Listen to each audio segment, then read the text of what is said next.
Mine is to put a post-it note up on your laptop or on your office door, or have a daily reminder to go and praise people for the stuff that they're doing well, right? Raise their confidence. You don't need any skills to say thank you for doing a good job yesterday. Thank you for working hard on this project. Awesome job on living this core value. Fantastic work on getting that goal accomplished. If leaders would praise people twice as often as we give them more goals and more projects and show them all the stuff they need to fix, that alone is game changing. I'll describe it for everybody listening. At the top, it says 2 ladders. And then there are 2 ladders. At the bottom, it says grow your leaders. And one ladder is called skills. And the other one is confidence. Why did you share that with me? It's interesting. Years ago, I got involved with a company called College Pro Painters. What a lot of people don't know about the company is it became the largest residential house painting company on the planet. And every year we had to hire 800 university students to become franchisees. And in 1 month, train them to hire 8,000 students to paint houses. So imagine hiring 8,800 people in a period of 3 to 4 months and training them all and then deploying them to paint $60 million in houses over the course of a summer. We had to become operationally world-class at the interviewing, recruiting, and the onboarding of talent, but we also had to be really good at building the skill sets of people.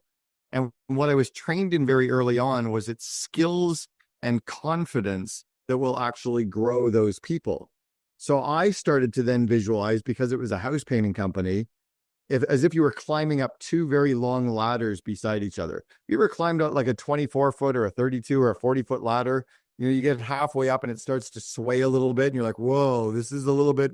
Well, if you're climbing up one ladder and your left hand and left foot were climbing up one ladder, and right beside it, like right beside that ladder, your left foot and left hand were climbing up a second ladder, right? So imagine if you get halfway up and they both start to sway, you get a little nervous, right? Well, the nerves for me are, if my skills are shaky, then my confidence is going to be starting to shake. If my confidence is shaky, my skills start to shake. So I started to think about, what's it like when a manager or a leader or a CEO, visionary, integrator, whatever the title is, anybody inside of a business that's growing and managing people, if their skills are shaking, their confidence shakes. If their confidence shaking, their skills are shaking. And I visualized my job is to grow people and help them climb up 2 ladders. That's where the idea came from. It's a really great visual, and it's not easy to get up that high, right? So, I mean, if you carry that metaphor forward, the higher you go, the more practice it takes. And also the more setup it takes, right? Like how you set up the ladder is pretty important too. Like you've got to set this up right. I also want to tie the analogy back to something else. If anybody else has as a parent, you've got kids. So our job as a father or as a mother is to raise our kids. Well, when we have a child that's 2 years old, we can't get mad at them when they make a mistake, because they're going to freeze. We need to cheer them on. It's like the book, The 1 Minute Manager. We need to catch them doing something right. We need to coach them to success. We need to praise them to success. And that's growing their confidence, which then allows them to try something else. But if every time they fail, we get mad at them, or we chastise them, or we show them what they're doing wrong, our kid is going to shut down and become insecure, become not able to do anything, and they're going to freeze. So yeah, the setup is, how do you actually show someone that I'm going to help you climb up this ladder? I'm not going to manage you. I'm not going to hold you accountable. And I'm going to make the coaching environment safe. I'm going to make the coaching environment fun. It's almost like a pro athlete that every day they're getting coached and mentored and they're continuing to get better at their game. They're showing up for coaching because they know they're not broken. They know it's to make them even better than they are. So some of the setup of the ladder, some of the setup of coaching is, I'm going to be coaching you because you're great. If you weren't great, I'd be getting rid of you, right? I'm not going to invest any time in coaching you on skills or helping to build your confidence or having an open door policy or doing one-on-one meetings. If you're not the right person, I'm just going to fire you and bring the right person in. So some of the setup is letting your employees know that you're giving them that time and developing them because you want them inside of the company. Oh, and by the way, I'm getting coaching too. So it's often really important for the leader to show, in part of the setup is, coaching is good for all of us. I'm getting coaching on my confidence. I'm working with a mindset coach. I'm in an executive coaching program. Even me, myself today at almost 59 years old, I'm in a group coaching program getting coached. I have a mentor who works with me on my mindset that I pay And she's been working with me over 6 years at 59 years old still. So if coaching is good for me, then it's clearly going to be good for you too. And that's kind of some of the setup. Well, you went through a lot of stuff really, really fast. This is everybody, hold on tight because this is the way Cameron goes. There's a lot in what you just said. So, number one, you said something really fast, and I want to go back to it because it's a really big deal. I'm not going to hold you accountable, is something you just quickly said.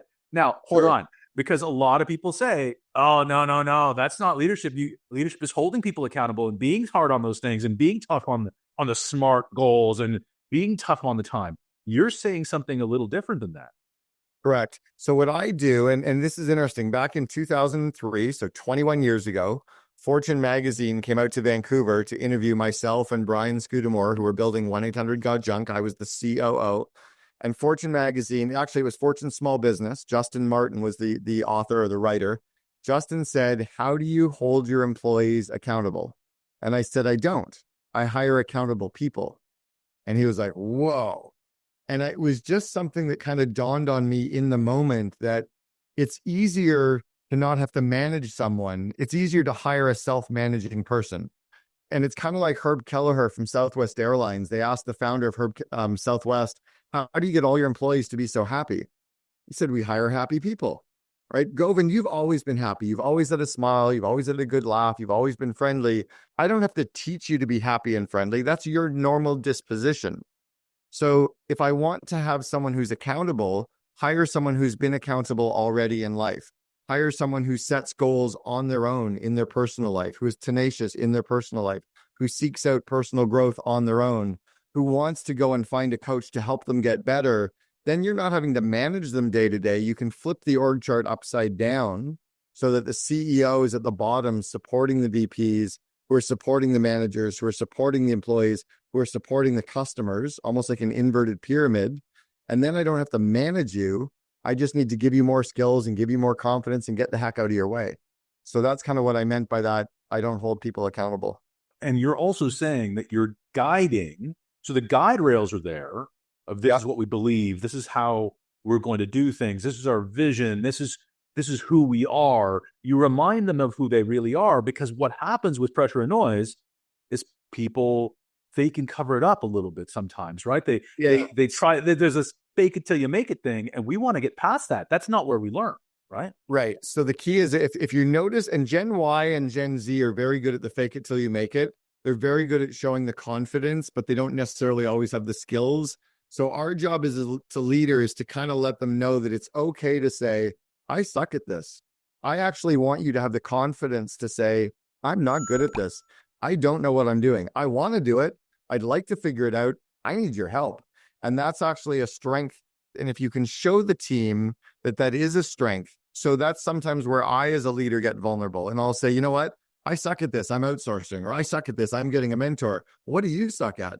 And if you can kind of do it in that same casual, gee shucks kind of conversation and make it safe for your team, then you can actually support them and give them more skills and give them more confidence, right? It's kind of like saying, hey, are you halfway up a ladder? Is the ladder shaking? And do you have the confidence to say, I'm a little scared? And I go, hey, I've been up that ladder too. It's scary. Let me come up beside you and show you how to get up there. Or let me help you out. Would you like that? And they go, oh, yes, thank you. So it's making it safe for people to say, I need your support. I need your coaching. I need your direction. I need your guidance. And I'm not getting in trouble for that. That's what you're there for. Building on that, isn't it our job to be there at the bottom of the ladder as a spotter, giving that extra bit of stability and confidence as they go up that skills ladder? And skills as they go up the confidence ladder. I mean, being there to hold the bottom of the ladder helps them go up. And as the confidence goes up, their skills go up. As their skills go up, their confidence goes up. As their confidence goes up, their skills go up. So it's almost like a little bit, a little bit, a little bit, a little bit. And if people could see you're going up each ladder right beside each other a little bit at a time, and our job is to help them go up that ladder. So let's come back here. It's a little bit of time. Oh, so go ahead. It all ties into one core concept or mantra that I have for every leader. And it's that a leader's core job is to grow people, right? Our job is to not do work. It's to grow people so they can do work. entrepreneurs are better at this than most executives. Entrepreneurs are good at delegating all the stuff that we hate, right? Once we get good at delegating, we get really good at delegating. We just keep giving it to everybody else. Leaders need to do that too. Every leader, every vice president or COO's to-do list doesn't have their name on it, right? If I think of Harley Finkelstein, who was the COO at Shopify back in the early days when I met them, they had 40 employees. Harley's to-do list didn't say Harley's to-do list. It just said to-do list. Harley got very good at delegating all the things on his to-do list and growing the skills and confidence of his people so they could do even more, so he could take on even more responsibility and delegate it to people. His results were by delegating more and getting results through others, and then by growing their confidence and their skills. And when you grow the people, you can grow the list, right? And that's really what scale is. If you grow the people, you can grow the list.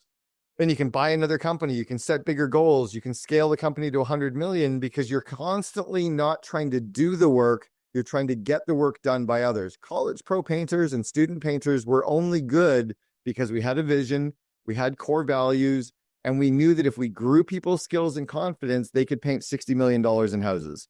But if we were trying to paint them, like you didn't do a lot of painting as a student painter, you hired painters to paint for you. I know how to paint a house, but I don't like painting. I used to fake it, and I was terrified up that ladder. But what I was really good at was getting the skills of people. I remember flying a guy putting him on a train from Ottawa to Sudbury to have Campbell Robertson from Ottawa come out to Sudbury and train all my people for me. I just wanted to train them and give them confidence and then be there for them. But I can't hold them accountable to do something I'm not even that good at. Yeah, so true. Now, let's go back to this idea. Again, it was one of the things you said really quickly, was it's okay to say I suck at this as a leader. And I'm going to even challenge you further. I think we have to say that. We have to be accountable first around the things that we don't want to do. We have to show up vulnerable and say, I don't know how to do this. How do we solve this together? And that has to be where we start. Like, we can't end up that way. So here's a great question that I'm often asked on this too. If you're really bad at, let's say, IT, how are you going to coach somebody who's your head of IT if you're bad at it? Well, for me to grow their skills and grow their confidence doesn't mean I have to do it. I know that they need to get better at their skills. I can get an outside consultant to coach them. I can get an outside mentor to coach them. I can put them in some IT mastermind where their skills and strength and connections can grow. I just need to help them get that, but not by me doing the work. Very similar to a mom and dad who are going to coach little Johnny to be the best baseball player.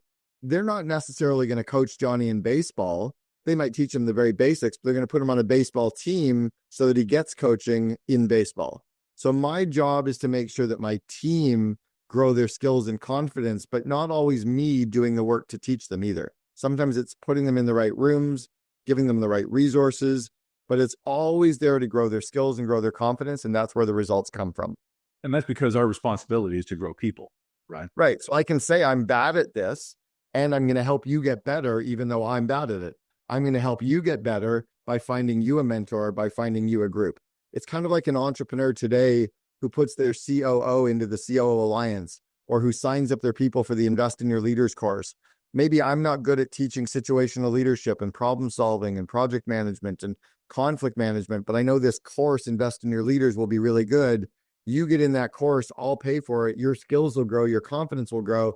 My job as a leader is taken care of for today, right? So it's not always we have to be good. We just have to help them get better.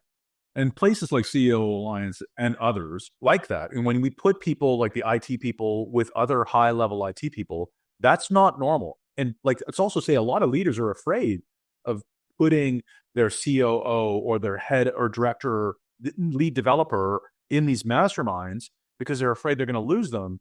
But at the same time, but if I think people need to be in a cohort of their peers. That's where they do a lot of learning. That's where they build a lot of skills and confidence, don't they? Well, I had an entrepreneur one time who said, what if I invest in my people and I put them into the COO Alliance, I put them into your Invest in Your Leaders course. What if I invest this year in growing their skills and putting all this money in them and they quit? I said, okay, let me flip this around for you. What if you don't invest in their skills? What if you don't invest in their confidence? What if you don't invest in their connections and they stay? What if you have someone who's weaker and they still make all the mistakes for the next year? What do you think is going to cost you more? Having the people just stay where they are and now they don't know anybody and they're all going to do it the same way? Or you invest, like, by the way, if you invest in their skills, you invest in their confidence, they're not going anywhere else because they're more kind of endeared to you, and they're taking on more responsibility. They're probably progressing in their career. We're nervous about it, but we're nervous for the wrong reasons. Okay, so I like, again, the metaphor, the visual of one hand on the rungs of skills and the other hand and foot on the rungs of confidence. And this is not speed climbing that we see at the Olympics where they're just flying up the hill. This is slow, steady, right? So what happens? What have you seen? What's the downside? Because a lot of organizations, a lot of leaders can get pretty passionate about growing people's skills, and they get tough on them. They're like motivational, and it's bang, bang, bang, grow your skills, not working on the confidence piece. What happens if people go up one side too fast and it's not this measured approach? Then all of a sudden your skills and confidence are too far away from each other and it starts getting shaky. As if you're on a physical ladder and your left hand and left foot are 3 rungs ahead of your right. All of a sudden you're stretched and you will start to shake. As an example, when I was growing 1-800-GOT-JUNK, we took the company from 2 million to 106 million in revenue in 6 years, which meant the skills of our management team and leadership team needed to continue to grow every year too. If our skills didn't grow, they were basically all out of a job. So what we had to do was to grow their skills at the same pace as the organization was scaling. And we had to show them, and by the way, we had to hire self-driven learners. We recognized that year 2 that I was there, that to only train people who weren't that into training was hard work. Very similar to Herb Kelleher. You can't take a grumpy person and make them happy, but you can take a happy person and make them even happier. So we had to take people that already liked to learn, already wanted to grow. They were already reading business books. Maybe they weren't reading one a day, but they were definitely into self-growth, personal growth. They were more apt to continue to work on their skills because they didn't see it as a deficiency getting to average. They saw it as something that was good getting to great. So for people who are thinking, oh no, if I just get the skills, I'm going to be able to reach and get something, it's like reaching off the edge of a ladder, right? I mean, you might be able to reach that light bulb that's way off to the side, but you're going to fall. Well, and this is where the leader's job is to make sure that we're aligned with where the direction of the company is, and we're growing people's skills in alignment with what the company needs. So I'll give a specific example. I launched this course 3 years ago called Invest in Your Leaders, and it's the 12 core skills that anyone who manages people need to be really good at. Now, there's lots of other skills out there too. But if you're managing people, you need to be good at adapting your leadership style. You need to be good at coaching people. You got to be good at interviewing and hiring people. You have to be good at running meetings. You better be good at managing conflict. You better be good at managing time management, managing projects. So these core 12 skills are kind of right inside the scope of the ladders of what people need to be good at. Now, yes, you might really want to be good at, leveraging some software tool or managing some, I don't know, like creative strategy thing. Like if you go too far of a reach out, it might be good, but it's not as good as the core skills that everyone needs to be good at. So I think you start with the core, almost like Simon Sinek's golden circle. If you go from the why, the how, and the what. We really need to train people on the center, the why, which is your core values, your core purpose, your BHAG, your vivid vision, how we got to where we are. And then the how is all the leadership skills in my course. You can kind of go too far out on some of the training. It gets pretty random. It's weird. When you look at some of the training programs that some big companies and government run, you realize that their training programs have just gotten so random that nobody really cares. Yeah. And as a result of that, you're throwing skills at people without any idea as to how they're applied. They're not aligned with the purpose of the organization, and they sort of undermine people's confidence.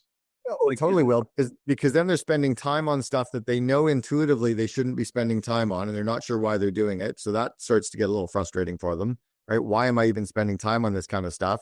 And then when they start to think about it even further, they realize that if I was spending time on the right things, I would actually be getting more productive. I'd be getting more success. I'd be feeling better.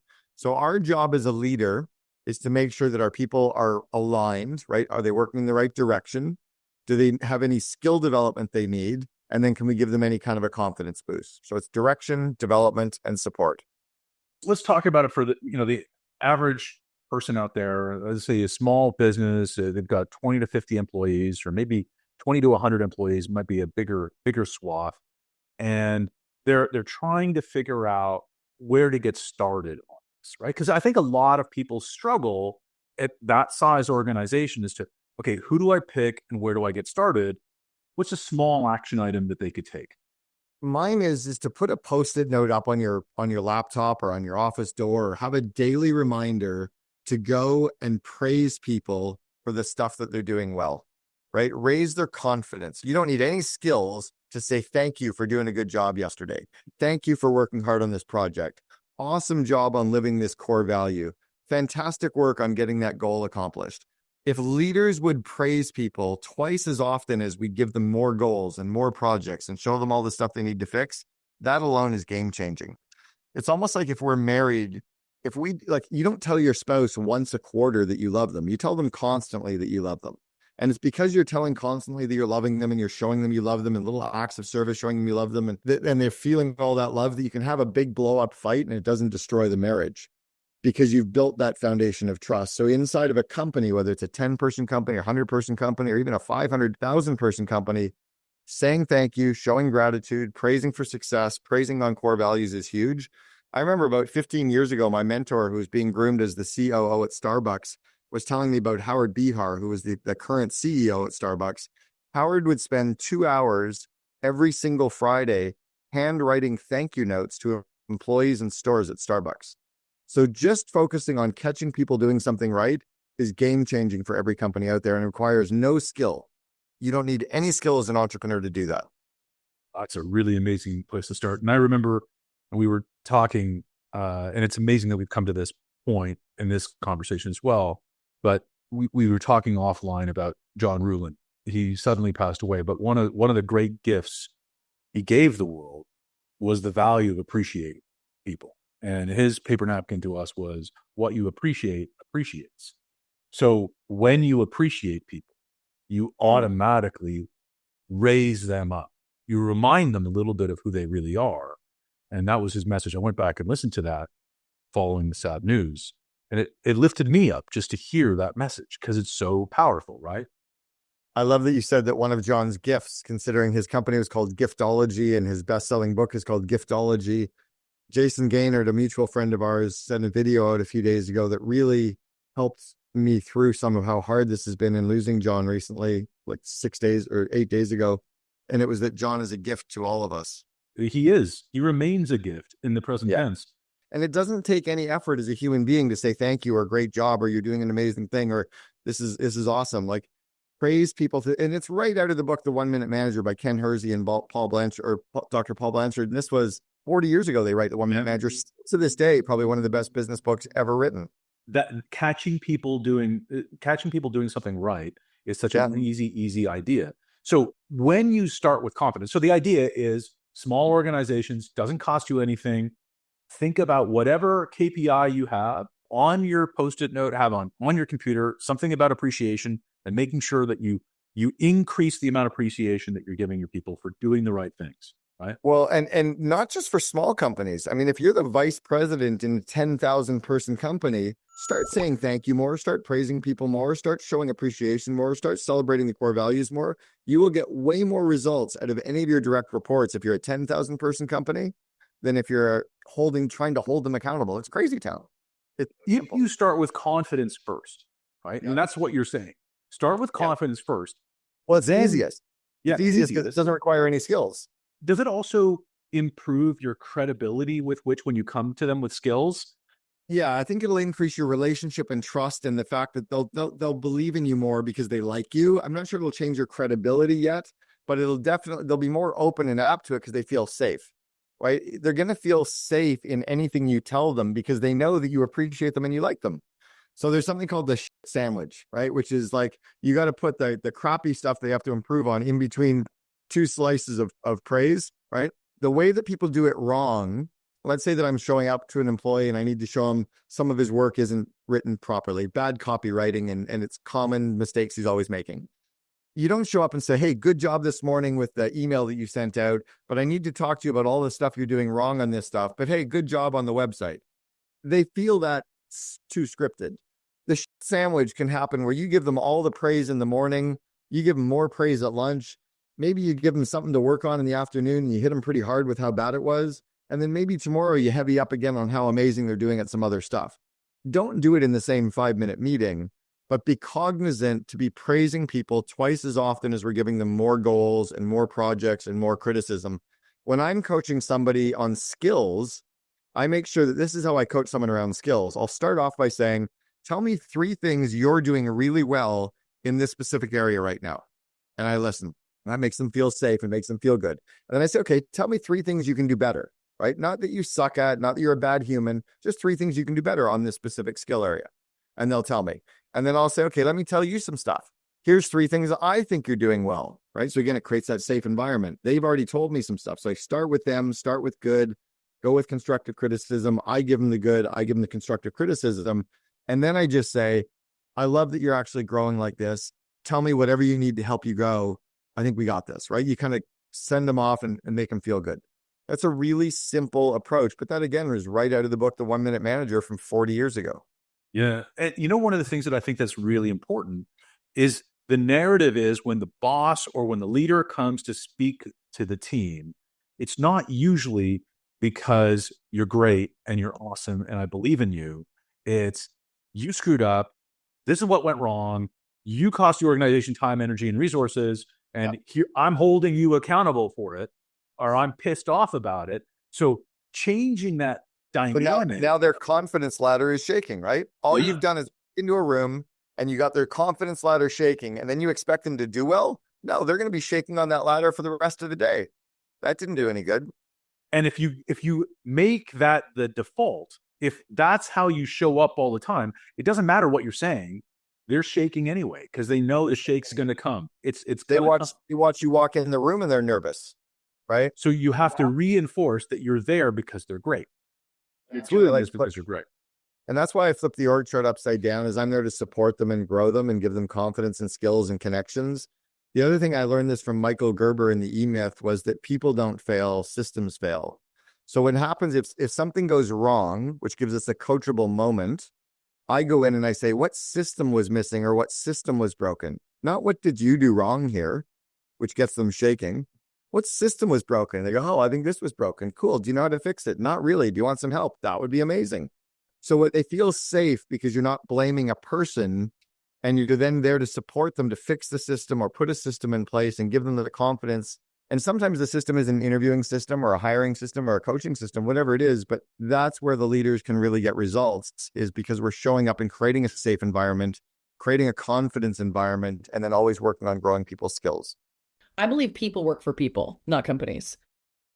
And so, sure, it's definitely on our CEO in terms of motivating them for the company of like, here's why this is an amazing technology, an amazing space. Here's where we see things evolving for the next 3 to 5 years. You'll be at sort of the ground floor of that and architecting that future. I think that